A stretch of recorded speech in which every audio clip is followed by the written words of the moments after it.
Monsieur Paul Ompé, bonjour. Bonjour. Vous êtes désormais le chef de file de l'opposition. C'est à la suite d'un parcours de combattant ou alors c'était comme une lettre à la poste? Ce n'est pas une lettre à la poste. Un parcours de combattant, oui, mais pas pour ma personne, mais un parcours de combattant pour toute une équipe. C'est un travail de groupe. Nous avons réfléchi et avons décidé d'avancer dans notre camp d'opposants, mais autrement. Nous nous sommes dit qu'il faut aller à la conquête du pouvoir par les urnes. Et donc, d'y travailler acharnement, ce qui nous a permis d'aller aux élections communales. À la suite des élections communales, nous avons eu donc des conseillers, des maires. Étant donné que nous avons très tôt compris qu'il faut se battre à convaincre le peuple à les avoir de notre côté et donc à réussir les élections.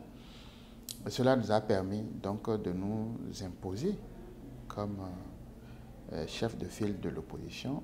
C'est un titre qui revient à notre parti, Foscori pour un Bénin émergent.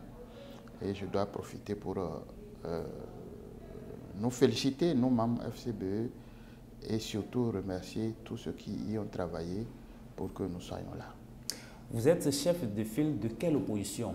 De toute l'opposition ou alors d'une certaine opposition? Parce qu'il y a quand même des partis d'opposition qui n'ont peut-être pas une existence légale, mais qui ne se reconnaissent pas forcément à travers vous. Vous savez qu'il y a trop de gens qui écrivent, qui s'agitent, mais qui ne maîtrisent pas véritablement les choses.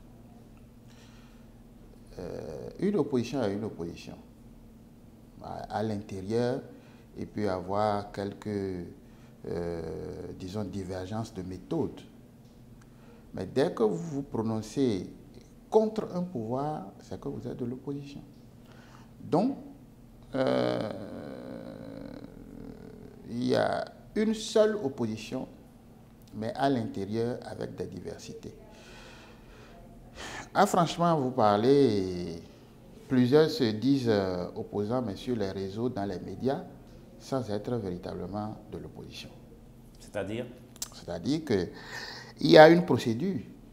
Lorsque vous êtes une organisation politique et que vous êtes reconnu comme tel, ça veut dire que vous avez un récépissé d'existence. En dehors de ça, vous devez vous déclarer comme formation politique de l'opposition face au pouvoir en place. Au Bénin, 2 formations politiques se sont déclarées de l'opposition. Le parti RE et FCBE. Donc officiellement, c'est 2 partis. Mais les autres ils sont également de l'opposition. Si quelqu'un ne veut pas s'aligner et rester dans la file, c'est qu'elle n'est pas de l'opposition.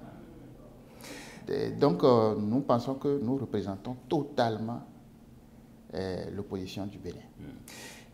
Quelles sont vos relations avec les démocrates, par exemple? Quelles sont vos relations avec le parti Restaurer l'Espoir ou encore le Front de Restauration de la Démocratie? Puisque ceux-là aussi sont de l'opposition. Est-ce que vous avez de bonnes relations? Depuis que vous avez pris la tête de l'opposition, est-ce qu'il y a eu des échanges entre vous? Oui, en réalité,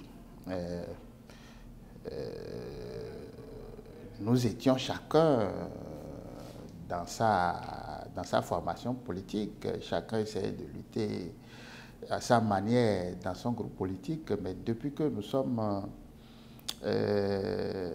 reconnus chefs de file de l'opposition, nous essayons de rencontrer les différents responsables pour véritablement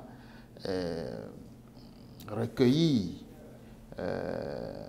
leurs revendications et que tout cela soit en harmonie pour que nous sachions quoi, disons, porter au niveau donc du pouvoir. Nous avons rencontré un certain nombre de FRD.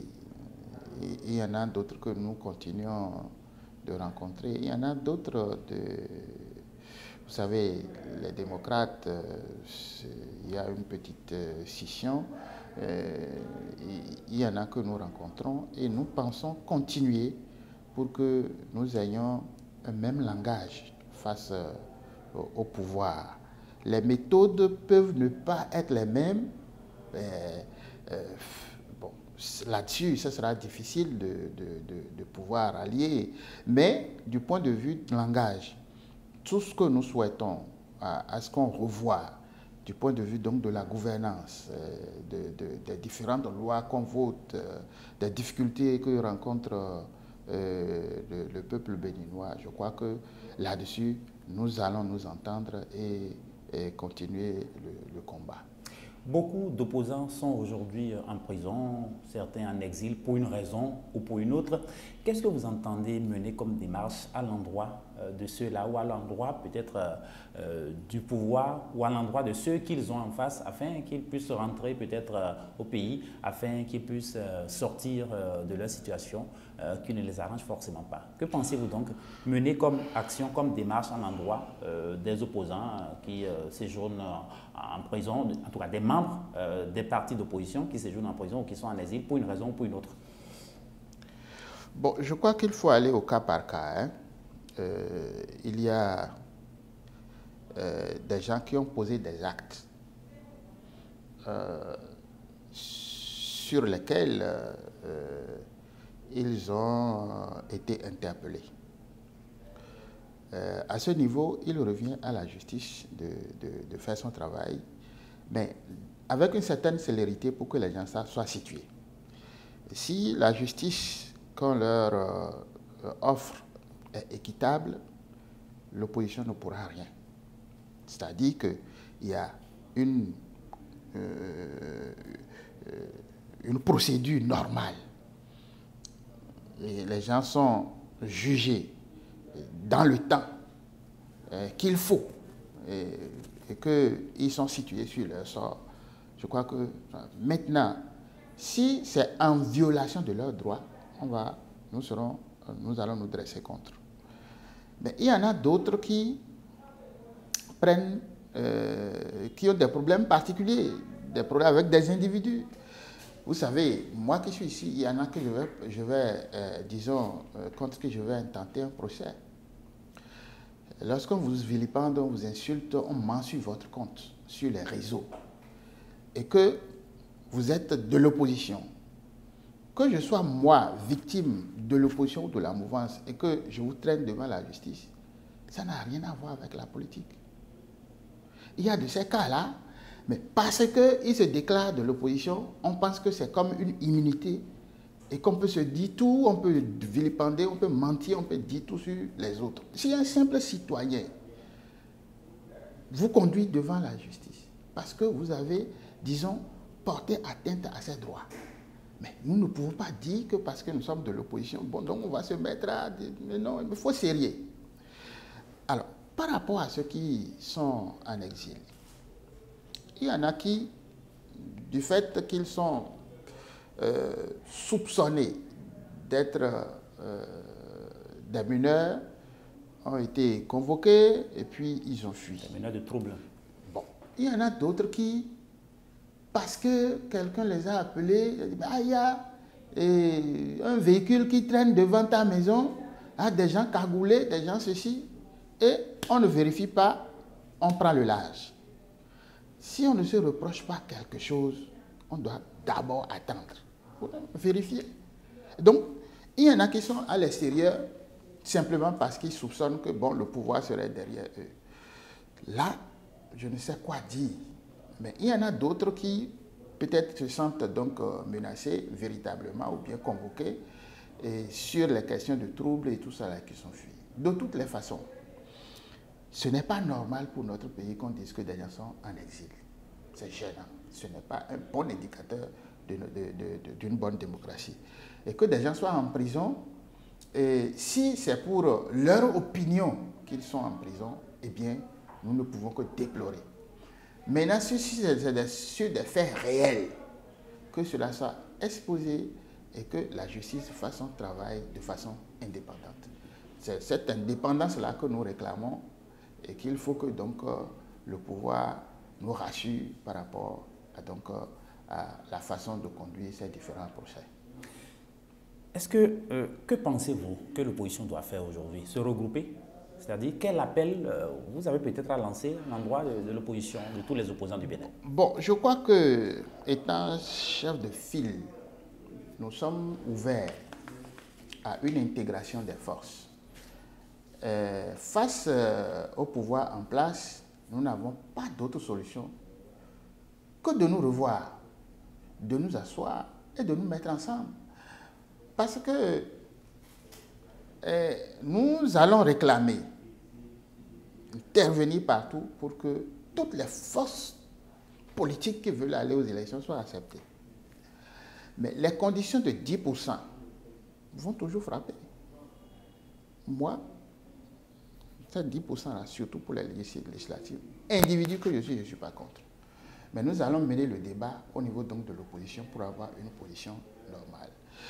Donc que le paysage politique soit éclairci, que nous ayons de grands regroupements et que véritablement nous soyons plus forts pour aller au combat.